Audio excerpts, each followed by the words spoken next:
may buntag si Bombo Edna ni. May buntag, Bombo Edna. Okay. Attorney, kanang gabi walipod-lipod sa usa ka speech ni Senadora sa rally sa INC dito sa Kauluhan, iyang giingon, gisulti niya nga adik gayod ang iyang igsoon si Pangulong Marcos. Unsay opinion mo ani, Attorney Ray Cartojano, sir? So atong tanawon din na, Bombo Edna, sa context sa iyang kaning context nga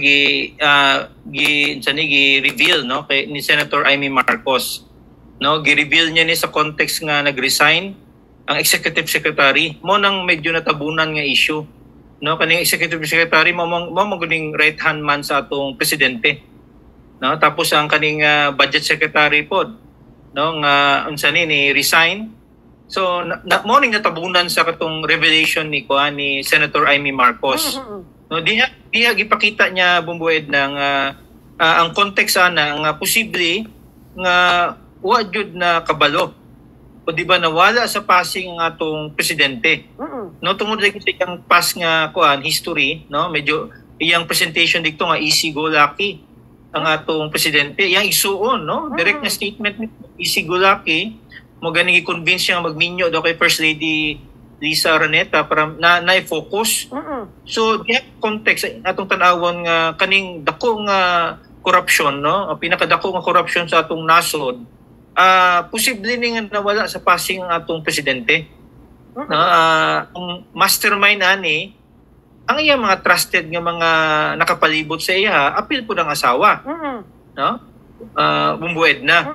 So, diha natabunan sa issue ba nga unsang klaseng igsuon ka Senator Amy Marcos nga imong imong igsuon mismo ng presidente imong gidamage. Pero ang perspective din nga mura maguni siya sa pamilyang Marcos morning murag na moral ascendancy, no, sa atong presidente tungod lagi nga eldest child siya, no, pinaka the eldest child sa kanhing strongman nato, no, Marcos Sr. Kaduha, in terms of intellectual ability, mas maabilidad ni si Senator Amy Marcos. No? Usap ni siya law graduate. Si Amy Marcos, no? Di man basta-basta po riyang credentials. Ang musustain sa kaning statement ni Senator Amy Marcos, Bombo Edna, kaning kamatuoran. No? Despite sa kanang mga akusasyon nga iyang motibo ba. No? At the end of the day, ang depensa po sa iya ha. Kaning mingon siya, ako maning gibuhat tungod kay ate man ko. Oo. No? Depende sa daghan man tag mga instances nga masin gani girikanan gipaprisong anak No? Mga igsuon gipaprisong igsuon tungod lagi nga involved sa mga criminal activities. Labi na sa droga. So tanawon nato na sa totality, no? Kanang iyang statement, kanang iyang revelation sa iyang iyang igsuon in the context ni sa kaning ongoing problema sa atong nasod. No, kaduha in the context po ni siya, Bombo Edna, sa 2028. Nga kahuman sa 2028 mahumaning term ni President Bongbong Marcos, kinsa man ang logical nga successor nga Marcos. Wa may lain kundi si Senator Amy. Okay. Attorney, pero kagabi afterwards sa statement ni Senador Amy, si Palace Press Officer Attorney Claire Castro nagkadayon nga desperate move daw ni Senadora Amy o aduna nagipakita matod pa nga negative test results sa drug test gikan pa daw sa St. Luke. Karon lang daw nisulti si Senadora Amy, Attorney Ray. Well, expected maning statement sa atong spokesman, no, si Yusek Castro. Yan man ang trabaho yun, no. Lisod na nga trabaho, Bombo Edna. No, maskin sa ibutang nimo din ha, lisod kay nga trabaho tungod kay maskin sa imong personal belief, imo yung i-depensahan ang administration. No, kana siyang giingon nga hair test, usa lang na siya ka statement, no, sa kanang siguro medical nga evidence sa kaning recent, no, nga sitwasyon sa atong presidente. No, conclusive ba na siya, no? Kita mo tanaw, Bombo Edna. No, daghan mo ningon nga di man yun na siya 100% pod. Oo. So, imo ning i-kumpara range against sa testimony sa igsuon. No, nga since bata pa sila nag-uban na sila. No, dugan na sila mag-uban na sa mag-igsuon nga ang statement lang ni sa kaning senadora previous pa man siguro ulitaw pa ni si Bongbong Marcos, iyang ginapakita nga na behavioral issue ang iyang igsuon nga posible nga maapekto sa iyang padagan sa iyang utok kaduha kaning governance issue. No, because nga ginaingon niya nga maski na first lady naga-join. Oo. No? Pero may nga maning mga nagagamit og droga Bumbo Edna ba, no? Kung matan-aw ta kaning paggamit sa droga usa man ni siya ka health ug medical issue. No, di man siya criminal daw nga issue. Pero ang bottom line ani basi makaapekto ni sa imong pagpadagan sa nasod. Nga mas kinsa man gud Bumbo Edna nga atong presidente usa man ni siya ka public figure no nga open dapat ang book. Nga wa man ni problema tanan ni akusasyon once nga naka sa public service open man eh. Nga dapat willing kang scrutinize ang imong imong past, imong present labi na ang akusasyon gikan sa imong igsuon. No man na siya ato tanawon sa anta nga perspective nga murag sad kay ni ang sad kay nga spectacle ba no sa atong nasod nga mauli pa sa ana nga statement tungod lagi nga ang magigsuon lahi ang dagan sa ilang politika.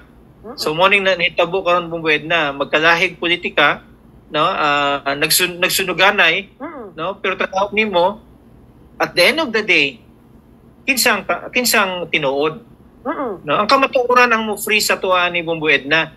No, kabalo na si Senator Amy Marcos nga at the end of the day ang musalbar po sa iyang kamatuoran. Okay. Attorney kanang mao ba ni halimbawa kanang ginahagit si Pangulong Marcos sa mga Duterte nga dugay naman jud magpa-hair follicle test to prove nga mao jud tinuod nga wala siya gagamitan og illegal nga droga ni samot pa karon nga si Senadora Amy na jud. So basin makapagkabot sa sitwasyon kay ingon nato karon attorney nga daghan nga palawagan Marcos resign. So sa mao pa nga sitwasyon attorney basin mabalaka ta sa sunod mga adlaw nga mahitabo diri sa atong nasod Pilipinas. Kung i-call na sa atong presidente kanang public nga hair follicle test no kay medyo mas accurate na siya.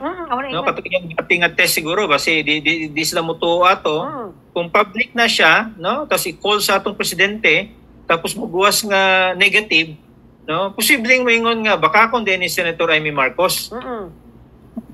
Basi niingon siya ang presidente ug first lady no basi naga-continue nga nagagamit og droga mas maayo iyan ning iyang itumanon no statement nga siya mismo presidente lisod man atong presidente user sa mga ginadili nga droga kay basi affected ng iyang leadership style. So one way ni Bumbo Edna kanang kamatuoran pod no iyang i-debunk na public nga credible nga kanang independent nga nagakandak og kanang drug test tapos kanang hair follicle nganong dili buhaton sa atong presidente pod. No kay importante sa presidente nato nga dapat kabaluta nga medyo sakto yang panghuna-una. No dili affected sa droga ang iyang mga desisyon. So pwede siguro no kung kita mo para makalmar kadaghanan no para ma-debunk kuning statement ni Senator Amy Marcos mo submit sa hair follicle test si President Bongbong Marcos kay mo man ang aligasyon ni Senadora Amy Marcos nga user ang iyang igsuon. So hay mang maayo nga iyan ang i-call pod no para pod nga mo hilom ning mga kampo nga nagaingon nga ang atong presidente user sa ginadili nga droga. Okay. Isa pa attorney sa statement ani kay dugay naman jud doon pa sa miagi administration kining kang BBBM. So sa ingon ani nga paghitabo attorney kabalo na ta medyo nihuyang na jud ang puwersa ni PBBM. So mas musamot pa ba ka basta iya makaalyado diha mo al sa balutan mo balhi na stikas attorney kay lagi murag di na dagan karon sa atong panggobyerno gumikan kay adik na daw ang atong pangulo attorney Ray. Yes, ang dagan sa politika sa atong nasod depende sa kaning resources nga imong ginahatag sa atong mga lideres. So diha nagsugod na sa Kongreso tungod ang atong Kongreso mo man ang nagahatag og mga budget nga ang naga-provide ang budget atong presidente pod. No so once nga mo-weaken ang atong presidente nawa na siya capacity nga mohatag og kaning mga pondo no sa atong mga kongresista, sa atong mga senador diha nang may tabo, no? Kaya ang atong politika sa atong nasod di man ni politika sa prinsipyo. No, tanawon to politika ni sa kwarta. No, politika ni sa kaning giningon nga mohatag ka kanang pundo. So mo ning sad part sa atong politika mong Edna ba? Nga kung kinsang nagalingkod sa Malacañang na control sa kaning budget, no? Kakutsaba atong kongreso, diha ilang loyalty. So once ma-weekend ning link sa ana nga pamaagi, kato imong statement, no, nga hinay-hinay na. No, what may reason nga mahimong loyal pug ka? Usa ka kongresista, usa ka senador, ang presidente wa nagahatag sa imong pundo, ngano mahimong makang loyal sa presidente pod? So mahitabo na, no, in the coming months, no, in the coming months nga sa next nga mga budget, no, weekend ng atong presidente tungod kay grabe ng pag-dissect sa kanang pagpadagan sa pundo, di na po sila mahimong loyal. Pagkatapos pahuman na pong term ni Kuan, ni Bongbong Marcos, no, sugod next year na siya, bumbued na, hinay-hinay na. Ang atong mga politiko, maraming mga susukod bumbued na ba? Nga mga grupo po ni sila. No, kung asa kung medyo paspas nga makakuan sila, makabenepisyo, diyan na sila mamalhin po. So, kani atong statement, di manigikan sa tuwa, history ni siya. Nga kung kinsa nagalingkod sa Malacañang, di hapon na mo paingon ang atong mga politiko. So posible, no, with the kaning present nga problema, kaduha outgoing na atong presidente, katulo daghan kay mga crisis, expected nga ma-weekend siya, no, in the next siguro mingon tag 12 to 24 months ma-weekend lang iyang presidency unless pud nga kanang ginaingon nga most unlikely scenario nga mo resign siya sa position. Kita pud mo tan-aw nga di po na mahitabo, no, sa immediate present.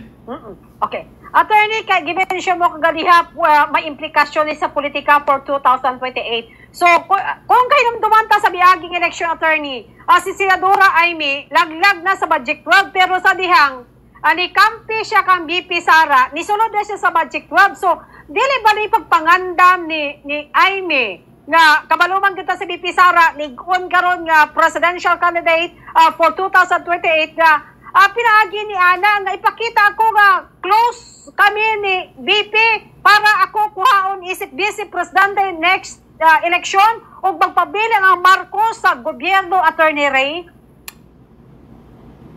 Everything is possible sa politics, no, bumbued na. Atong tanawon po to his credit, animugna sa kaning giningon nga coalition sa mga Marcos ug Duterte si Senator Amy Marcos man.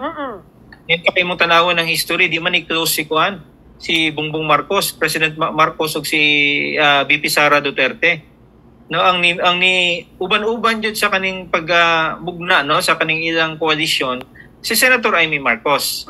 Tapos kaduha, kaning giningon nilang Marcos nga legacy. No, kinahanglan i-prepare po sa mga Marcoses after sa presidency ni President Bongbong Marcos. Kinsa man ang pinaka-logical nga musunod, no, sa steps sa mga Marcoses, wa may lain si Senator Amy Marcos. No, kaduha bumbued na maskin aon sa imong mga political nga persuasion kaning giningon nga Marcos nga loyalist, na yun ay porsyento sa atong sosyedad. No, maskin unsang gibuhat nga pangawat sa mga Marcoses sa una, na joy pro Marcos jud. No, tungod kay usa ni siya ka regional nga kaning alliance, no, kaning mga Ilocano natong mga kababayan bumbued na kadaghanan sa ilaha mo pro Marcos jud na siya. So ideal ni siya nga mingon kag sayo pa man ang 2028, pero mingon kag kaning alliance sa mga Marcoses ug Duterte nga mahitabo 2028, usa na siya ka possible nga combination, no, north south man gud siya bumbued na. No, di makakadaog sa kaning presidency nga ang imong vice president hinay man. No, dapat ang imong vice president pusog siya. Nagkaduha kaning narrative sa atong nasod, no, ang mga tao makalimot din sila bumbued na Tama. Kung sa ning atong ginaingon nga mga issue karon by 2028 makalimutan na ni siya ba? No? Ang importante lang nga popular sila, mao maning measurement sa atong kadaghanan sa atong mga botante. Nagkaduha kaning makahatag og kaning benepisyo pag-abot sa eleksyon. No, although mo tan-aw ta importante kaning giningon nga regional alliance, no, mingon kag south north usa po na siya ka lig-on nga kaning koalisyon, no, nga dagan except lang nga atong nang gi-reverse karon, no, nga ang Duterte mahimong presidente, ang vice president usa ka Marcos. Posible gyapon na siya, no. Everything is possible sa politika, Bubueda. Okay. Attorney, kabalo man juta daghan ang mga panawagan, may mga retired general na gani nga mag-alsa daw magkudita batok kang Pangulong Marcos, daghan ang gasinggit sa kadalanan nga resign Marcos. Dili pa ni samputanan, attorney, nga basin mapalagpot siya sa katungdanan. Well, atong tanawon karon fragmented atong nasod, no, daghang grupo. Tapos nakita po nato kaning mga grupo nga mga religious group ni apil-apil po sa atong politika. Kung maning recent sa kaning revelation ni Senator Amy Marcos, grupo man ni sa INC. Nga imong tanawon, di po basta-basta ilang mass mobilization. No?